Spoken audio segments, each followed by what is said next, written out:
Black Beauty, Young Folks Edition, by Anna Sewell. Chapter 10. A Strike for Liberty. One day my lady came down later than usual, and the silk rustled more than ever. "Drive to the Duchess of B.'s," she said, and then after a pause, "Are you never going to get those horses' heads up, York? Raise them at once, and let us have no more of this humoring nonsense." York came to me first, while the groom stood at Ginger's head. He drew my head back and fixed the rein so tight that it was almost intolerable. Then he went to Ginger, who was impatiently jerking her head up and down against the bit, as was her way now.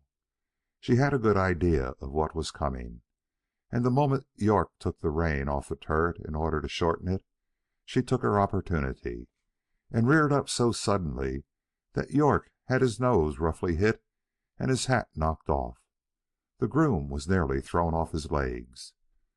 At once they both flew to her head, but she was a match for them, and went on plunging, rearing, and kicking in a most desperate manner.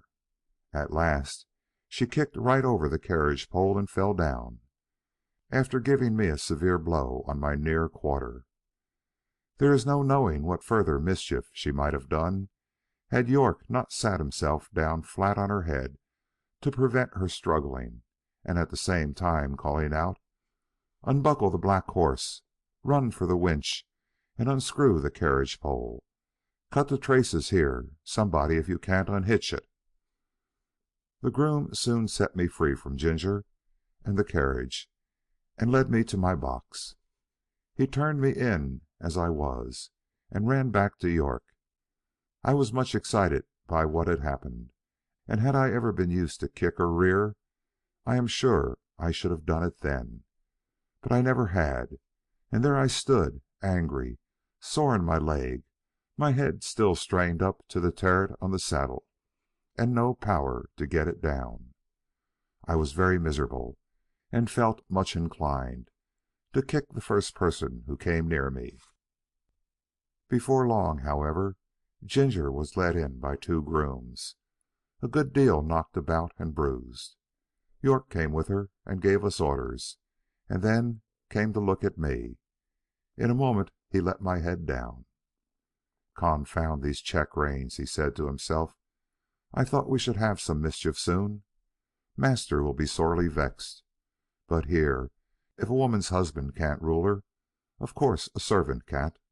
So I wash my hands of it. And if she can't get to the Duchess's garden party, I can't help it." York did not say this before the men.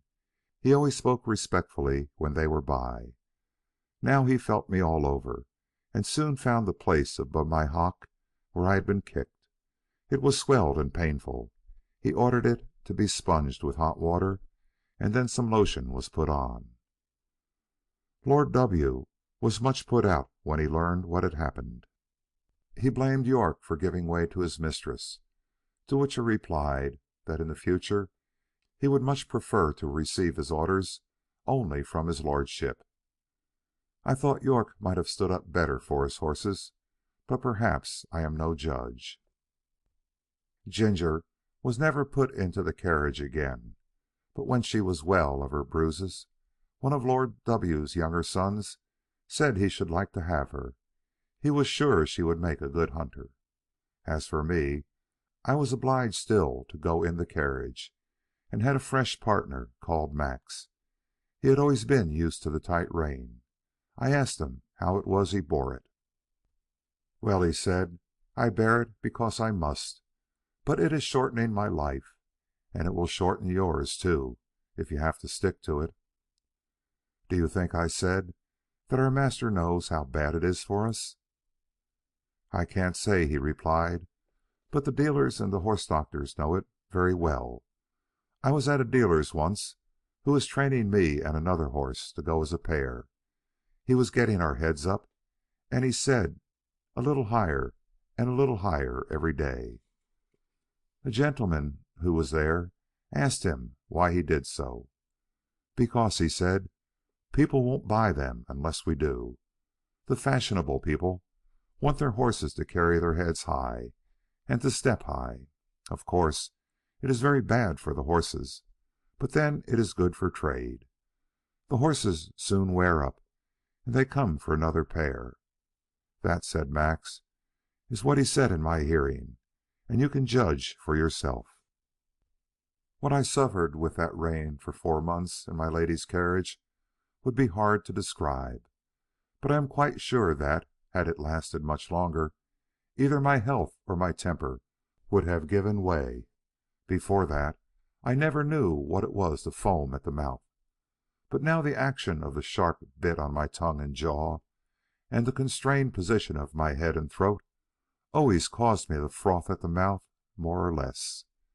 Some people think it very fine to see this, and say, "What fine, spirited creatures!" But it is just as unnatural for horses as for men to foam at the mouth. It is a sure sign of some discomfort, and should be attended to. Besides this, there was a pressure on my windpipe, which often made my breathing very uncomfortable. When I returned from my work, my neck and chest were strained and painful, my mouth and tongue tender, and I felt worn and depressed. In my old home I always knew that John and my master were my friends, but here, although in many ways I was well treated, I had no friend. York might have known, and very likely did know, how that rein harassed me, but I suppose he took it as a matter of course that could not be helped. At any rate, nothing was done to relieve me. End of Chapter 10. Recording by Richard Kilmer, Rio Medina, Texas.